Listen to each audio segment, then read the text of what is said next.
Bon, bref, t'es enfin arrivé? Ouais. C'était long? Ça va. J'ai quand même, t'as vu, comme je t'avais dit, une petite galère au péage parce qu'avec tous les départs des Hollandais, Ouais. ça s'est tassé un petit peu, mais après, bon, force de patience, on est quand même arrivé, quoi. Tu viens d'où, toi, frérot, à la base? Bah, là-bas, je suis de Roubaix, dans le nord, c'est Ouais. la frontière belge. Ouais. Et aujourd'hui, on a une activité du côté de l'Ers, on est vraiment carré à la frontière belge. D'accord. Il y a 2 ronds-points de la Belgique. Ouais. Et aujourd'hui, on a un bel atelier avec. Bah, là-bas, cet avion s'appelle Neuroprog. Donc, le fondamental, ça a été la prog il y a quelques années. Ouais, t'as commencé comme ça, c'est comme ça qu'on s'est connus, toi et moi. Exactement, on est les pionniers dans la région d'Ansa et puis on a évolué. Aujourd'hui, on a une belle équipe, on est 9.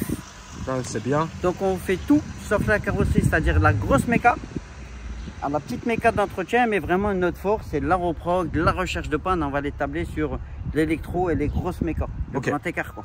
Ça, c'est une belle présentation, mon frérot.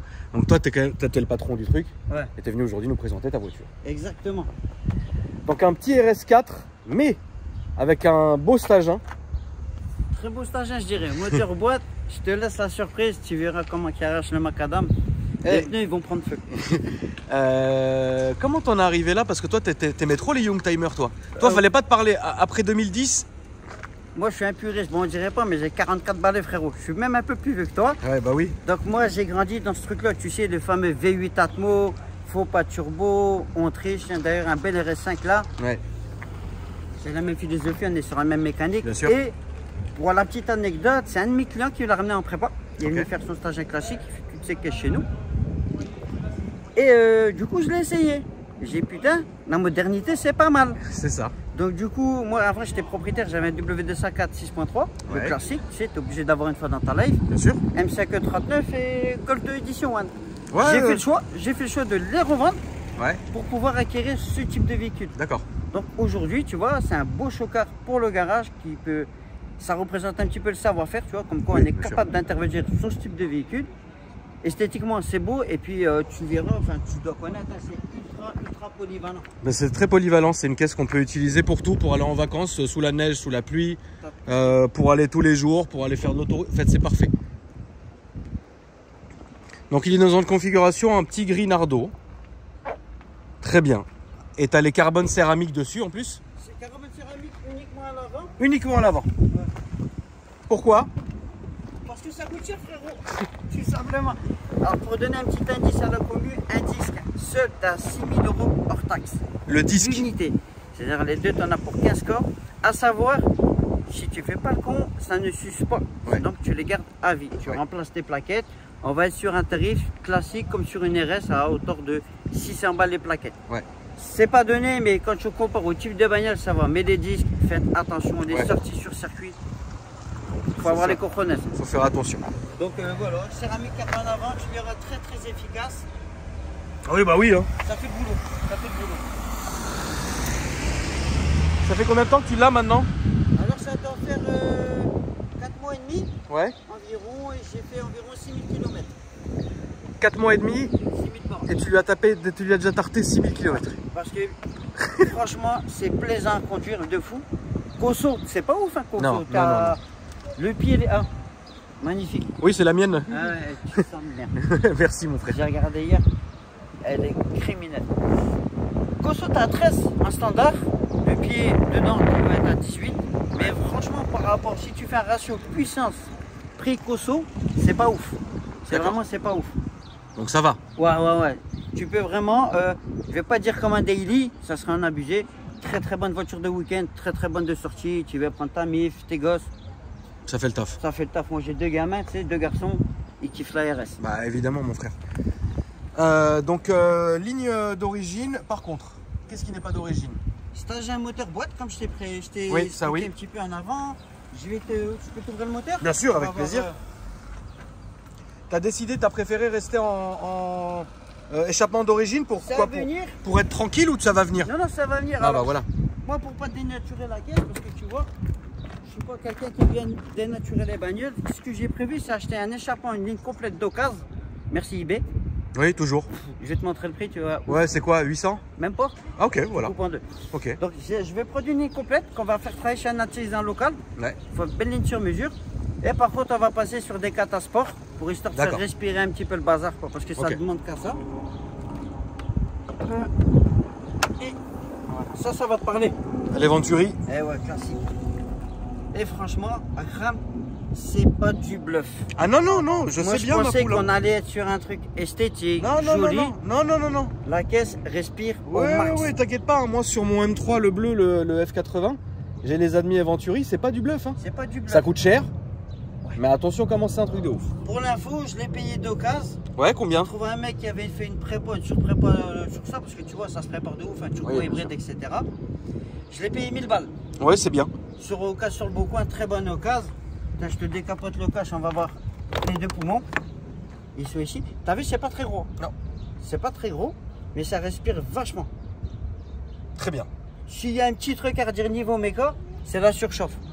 Ça chauffe beaucoup. Ça chauffe, ouais, ça chauffe énorme. Okay. Ça chauffe énorme, mais je pense que c'est plus dans la conception du truc qu'autre chose. On va faire un petit tour, mon petit ref. Le RS Fear, Made in Germany. Mais ça se voit, t'es content parce que c'est une très très bonne caisse. Ouais. Je mets ton pull derrière, mon ref. Tiens, Marie, si tu peux le mettre derrière, s'il te plaît. Merci. Je vais mettre tout ça en silencieux. Ouais. Avant qu'on commence, tu peux nous montrer tes réseaux sociaux, s'il te plaît, mon frérot? Au cas où, parce qu'à chaque fois, après, j'oublie à la fin, tu vois. Ben, c'est simple, voilà. Vous tapez Neuroprog sur YouTube, Insta, classique. Le Snap, Neuroprog 2020. La chaîne, elle est vraiment sympa. On a un format YouTube à 2 vidéos par semaine. Le mercredi, c'est du vlog. On raconte l'histoire du garage, les anecdotes, les petites aventures, les péripéties, etc. Quand on se fait cartonner une voiture, par exemple. Oui, mais ça... Et puis le dimanche, c'est un format, on va dire, un peu plus technique. On va parler bagnole. Je donne des tutos, des conseils, etc. Bon, en tout cas, merci à toi, mon frérot. C'est super. Donc, les amis, n'hésitez pas à aller. Hein, ça fera toujours du contenu en plus. Regarde. Ouais, c'est sympa. On essaie de pas se prendre la tête. Non, bah, faut pas. Voilà. Sur la config intérieure, alors, carbone et sur piqûre rouge. Exactement. Et ce que j'aime bien, quand tu avec les mets plats, et t'as pas de sentiment comme dans les dernières RS full plastique, tu sais. Non, t'as pas ce sentiment là parce que c'est quand même bien bouché. Hein. Exactement. Ouais. C'est pas. Ouais, voilà, c'est ça. Comme tu as pu voir la RS3 que tu as passée dernièrement, oui. Tu as la bouche d'aération ici. Ouais, non, mais c'est vrai. Je sais pas. Je pense qu'il faudra un temps pour s'habituer au futur RS, c'est toujours comme ça. Oui, non, mais il faut un temps pour tout, bien sûr. La M3 G80, tout le monde dit ouais, le haricot, c'est pas terrible, et 2 ans après, tu dis, ben, elle fracasse. Bien sûr. Je pense que dans la réflexion, Audi, ils ont toujours un train d'avance, même sur la config intérieure. Puis après, tu vois, très épuré, très peu de boutons. Le panel pour la clim, le drive select, de ouf. Hein. Oui, tu vois, vraiment, ça marche. Cockpit sur le compteur, il n'est pas full. La petite différence avec la phase 2, si je dis pas de conneries, c'est l'essence et la température sont intégrées à l'écran LCD. D'accord. Mais voilà, tu es quand même sur un truc joli. Qui fait le boulot. Exactement. La navigation, je vais pas dire c'est dépassé, mais voilà. C'est quand même dépassé. Ouais, ça a fait son temps. L'écran, il pourrait être un petit peu plus grand. Je reviens pas que tu as acheté ça. Ah, mais j'ai toujours voulu ça, moi. Arnade, j'ai turbo. Ouais, en acheter, ouais. Fracasse. Une vraie voiture dedans, c'est là. C'est ça. Et sinon, après, sur le pack, ben, elle est pratiquement full. Théo, un peu. Voilà, la package, je crois, enfin, j'imagine pas d'option en plus. Siège massant. Oui. C'est une tuerie. C'est une tuerie. Hein? Incroyable. Mais de ouf, hein. Le massage est. Regarde, t'es-moi, on va rigoler. Donc ici, tu peux avoir ondulation, étirement, pétrissage. Ouais. Frère, t'as pas besoin de payer une thaïlandaise. Hein. C'est baptême. Bon bah écoute, on est parti, mon ref. Et c'est franchement, c'est ouf. Niveau massage, ça marche vraiment bien. Il y a des deux côtés du coup. Ouais, exactement. Tu as la petite roulette sur le côté. Et il y a une petite manivelle, tu appuies dessus vers le bas ou vers le haut. Et voilà. Et puis après, tu montes. Et puis avec tu peux choisir. Après, tu as des boutons sur le teco. Regarde la roulette. Il y a une petite roulette. Il y a 4 boutons dessus. Ouais. Et après, tu pousses vers le haut. Enfin, en avant, en arrière. Non, ça c'est pour le siège. Je remonte avec la roulette. Ok. Voilà. Et là, tu descends. Là, je descends. Attends, mon frère. Là, remonte. Et là, attends. Tu remontes encore une fois. Et là, avec la roulette, on va y arriver. La roulette. Regarde, avec ta main droite, glisse vers l'arrière. Comme ça. Voilà, témoin. Et là, il va travailler. Ah, ça y est, c'est bon. De ouf, hein. À gauche, s'il te plaît. De ouf, hein. Ouais, c'est ouf. Et là, tout droit, s'il te plaît. Tu vois, c'est sympa, hein. Ouais.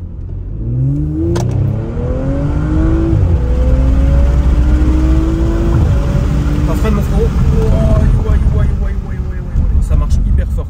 C'est un 1040 frère.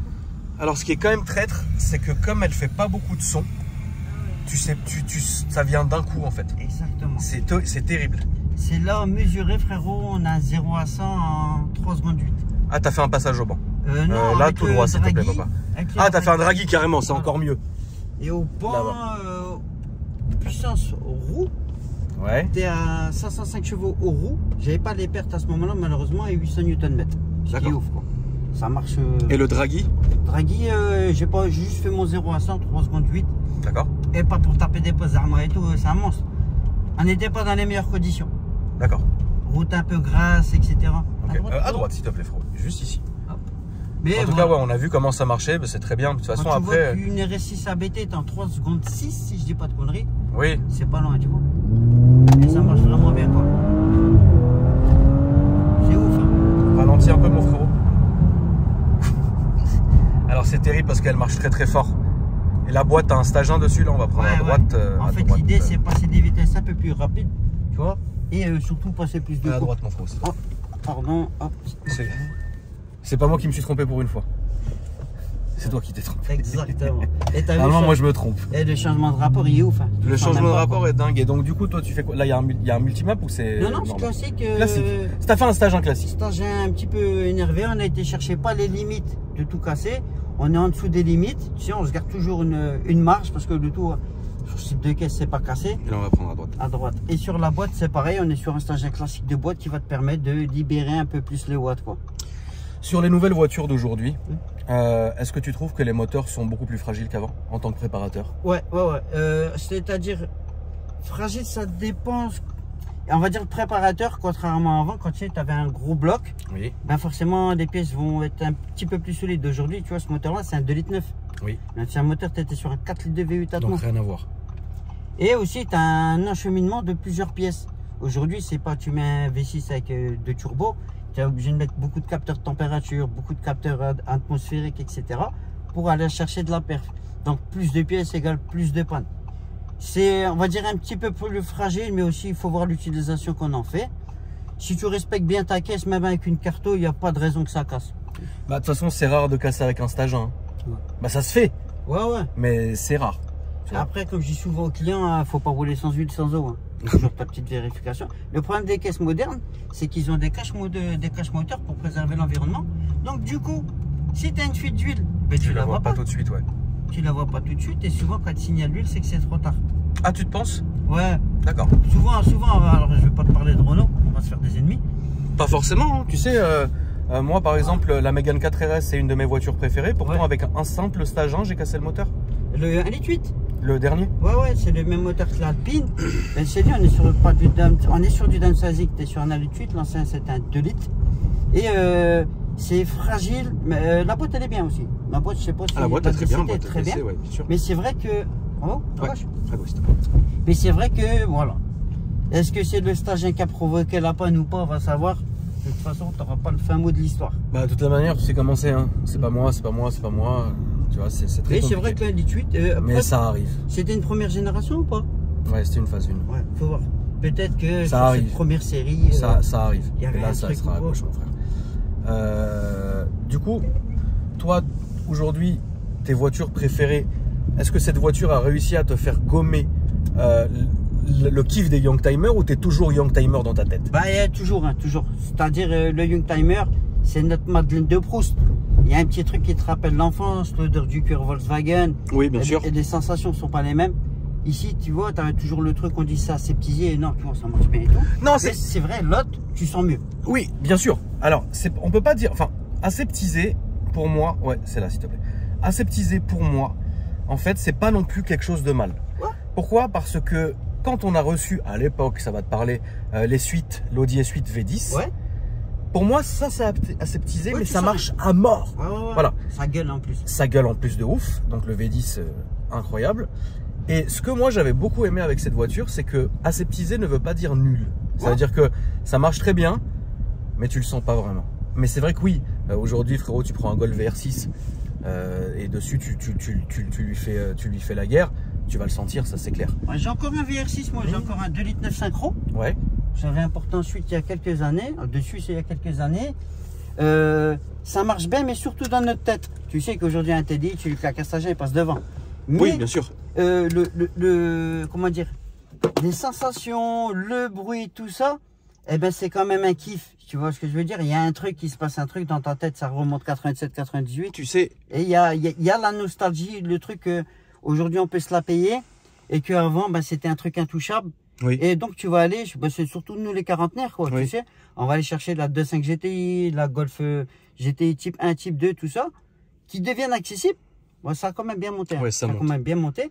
Mais entre passion et raison, on s'est jugé. Oui, c'est ça. On s'est jugé. Et il y a un très bon truc aussi que moi j'avais remarqué dans ce que tu disais, c'est que, par exemple, pour moi, on est d'accord qu'un M3 E36 d'origine, c'est pas un foudre de guerre.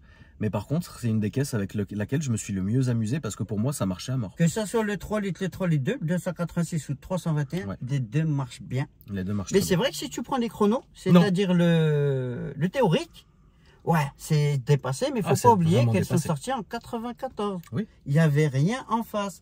Si tu voulais un truc, bon, c'était intouchable, on va dire que c'était l'équivalent de 80 000 € peut-être d'aujourd'hui, ben, il fallait aller chez Porsche. Et encore, je ne suis même pas sûr que chez Porsche, quand tu remets dans le contexte, tu avais un truc équivalent, quoi. Cette M3 E36, quand elle est sortie, elle a fait du mal à beaucoup. Ouais. Et c'est vrai que les concurrents directs, c'était les Porsche. Mais regarde aujourd'hui. Après, aujourd'hui, un beau M3 G82... ça marche fort. Ça marche à mort. Par contre, tu as vu ce qui est chiant sur ça, si je veux revenir un petit peu parce qu'il fait chaud. Ouais. Si j'en reviens un petit peu sur les M3 G80, par contre, tu as vu le constructeur, il a bloqué les calculateurs. Oui, bien sûr. Donc, si tu veux faire un stagiaire, il n'y a qu'un mec sur Terre qui déverrouille les boîtiers. Le russe? Il faut l'envoyer au... Non, Danemark. C'est un Danemark. C'est un Danois. C'est pour ça que tu vas voir chez les préparateurs, tu es en moyenne à 2 cas. Oui, bien sûr. Pour la prépa normale, sachant que tu reçois le boîtier, il faut quand même le recoder. Nous, on ne l'a pas encore fait, parce qu'on n'a pas eu la demande sur ça. Parce que c'est pour ça que tu vas voir chez les confrères et tout, tu vas être cédé à 2 balles minimum pour ce type de prestation. Oui, bien sûr. Le Danois, c'est un truc, c'est unique au monde, il n'y a que lui qui a la solution, je ne sais pas comment il a fait, ça reçoit des boîtiers du monde entier. Oui, bien sûr. Ah non, mais ce mec-là est très connu. J'en parlais même la dernière fois avec Shiftech, où il faisait allusion à ce gars-là. Et c'est vrai que de toutes les manières, aujourd'hui, bah, les prépas, si tu veux, plus on avance dans le temps, plus les voitures se modernisent, plus je pense que ça va être très compliqué. Ben, c'est un jeu, en fait, il y a une histoire entre les fabricants d'interface. Tu vois, tu as parlé de Shiftech, c'est-à-dire eux, c'est des préparateurs aussi, mais il y a le matériel qui est derrière, comme Autotuner, Dim Sport, tout ça. Il y a une guéguerre entre les constructeurs de calculateurs, comme Bosch et tout, à savoir, parce que ça les fait chier de se faire pirater. Bah, c'est évident. Et surtout, je pense, après c'est mon avis à crame, c'est que si moi je peux récupérer la carto, qui empêche un autre constructeur d'aller récupérer la carto? C'est ça. Donc, tu vas prendre de BMW, va vendre un moteur à Toyota par exemple. Oui. Ne crois pas qu'il va lui mettre la carto qu'il met sur son BM. Jamais de la vie. Il va lui mettre un truc un peu plus dégradé, etc. Moi, je pense que, c'est mon avis, hein, il y a aussi cette guerre-là, vouloir protéger les datas, ce qui est entièrement compréhensible. Oui, bien sûr, c'est donc, tu as la guerre entre les fabricants d'interface et les constructeurs comme Bosch, Magneti Marelli, tout ça. Celui-là, il n'est pas encore bloqué par le constructeur. Par contre, tu vas prendre une 2022. Oui, donc celui-là, tu peux encore travailler. Voilà. Tu peux faire ton stage. La même génération de boîtier. Oui, sauf qu'ils sont pas bloqués. Ouais. Et malgré, c'est-à-dire même si tu vas lui dire ne touche pas au calculateur, il va dire écoute, moi j'ai des protocoles à suivre. Bien sûr. Je suis obligé. Mais c'est hyper important que tu parles de ça parce qu'on n'en a jamais parlé sur cette chaîne finalement. Alors c'est vrai qu'on a filmé beaucoup de voitures, on a filmé beaucoup de prépas, on a filmé beaucoup de préparateurs. Mais on n'est jamais rentré dans les détails comme ça. Et ça, c'est pour ça que c'est bien. Frérot, même PSA bloque les boîtiers. Oui. C'est-à-dire le mec qui vient avec son 1 litre de PureTech faire sa conversion éthanol, tu sais, hop, tu auras un message en anglais. Ce calculateur n'est pas encore unlockable. Dans ce cas-là, qu'est-ce que tu fais? Il n'y a rien, pas de solution. Personne sous terre n'a la solution. D'accord. Donc tu es coincé, que ça soit pour une conversion éthanol ou un simple stagiaire. Même sur un HDI, tu auras les messages bloqués. C'est surtout Bosch qui est sur ce créneau-là, à vouloir bloquer les boîtiers pour pas qu'on intervienne. Moi, je pense qu'à terme, c'est un peu comme il y a certains confrères qui arrivent à faire sur Merco, mais tu dois envoyer le calculateur chez eux. Oui. Ils arrivent à le déverrouiller. Je pense que les constructeurs d'interface, à terme, vont développer des solutions, mais ne vont pas les libérer. Il y aura toujours ce truc, il faut que tu m'envoies le boîtier, etc. Oui, bien sûr. C'est comme ça que les mecs ils gagnent aussi leur vie. Hein. Exactement. C'est pour ça que le développement et tout quoi. Il y a certaines voitures, il y a certains stages 1 où c'est fini. Hein, t'arrives plus tranquille, faire ton truc, ton petit passage au banc, t'as ta feuille, t'es content. Exactement. Il y en a, ça prend des semaines et des semaines parce qu'il faut envoyer les calculos. Et voilà comment le mec il a du boulot. Hein. Donc c'est très long parfois maintenant. C'est toujours la phase de développement qui va prendre du temps et de l'argent. C'est ça. Et ça, c'est normal, c'est compréhensible. Ça reste un truc où c'est un business, quoi. Les mecs sont là pour faire de l'argent. Et donc, tu auras des fabricants qui vont dire, nous, il n'y a pas d'abonnement, tu sais. Oui. Mais en contrepartie, si on sort une nouveauté, il faudra la payer. C'est ça. Et puis, tu en as d'autres, tu vois, sur une autre voie, il y a un petit abonnement payé à l'année. Et souvent, quand on entend par mise à jour, oui. Ben, c'est pas forcément des nouveaux boîtiers. Tu sais, ça peut être des anciens boîtiers qui étaient pas faisables, qui vont être amenés au goût du jour, comme un truc qui paraît bête aujourd'hui à Kram, gonfler une Toyota. Oui. Eh bien, c'était pas le cas il y a ne serait-ce que 5 ans. Les boîtiers étaient compliqués à faire et tout, etc. Donc aujourd'hui, tu as ce petit. Même eux se font la course entre eux, tu sais. Tu as plusieurs fabricants, tu en as des petits, des très gros. Et il y a une course à la technologie qui va sortir le protocole en premier, etc. pour attirer des nouveaux clients. C'est vraiment le côté technique, là, tu vois. On est sur le côté dev, etc. C'est ce que tu vois pas forcément quand tu vas chez un tuner, tu sais. Bah tu vas pas, parce que quand tu vas chez un tuner, tu payes et puis c'est tout. Voilà. Mais tu payes, il te dit reviens demain et puis basta. C'est la prestation de service, mais derrière, voilà, il y a des enjeux éco, il y a du dev, etc. Mais voilà, t'as de tout. Les principaux, c'est des Italiens, des Russes et Luxembourg pour la résidence fiscale. Surtout pour ça, c'est-à-dire. Merci à toi mon frère en tout cas. Pas de soucis. Ça m'a fait vraiment plaisir de te filmer. Je vais la filmer quand même de l'extérieur parce qu'elle est très belle. Les amis, n'hésitez pas à vous abonner à tous les réseaux du Frangin, comme ça vous voyez un peu ce qui vous plaît. Ma petite Marite, merci d'être là, ça fait plaisir. Et tu vois, même à l'arrière, tu avais beaucoup de place, quoi. C'est ça qui était. Ouais, c'est une très bonne voiture. Akram, merci pour tout. Merci mon frère. Si la vidéo vous a plu, comme d'habitude, petit pouce bleu. Voilà, toujours. Donnez de la force à la chaîne. Et encore merci à Akram, merci à Marie. Merci les gars. À bientôt.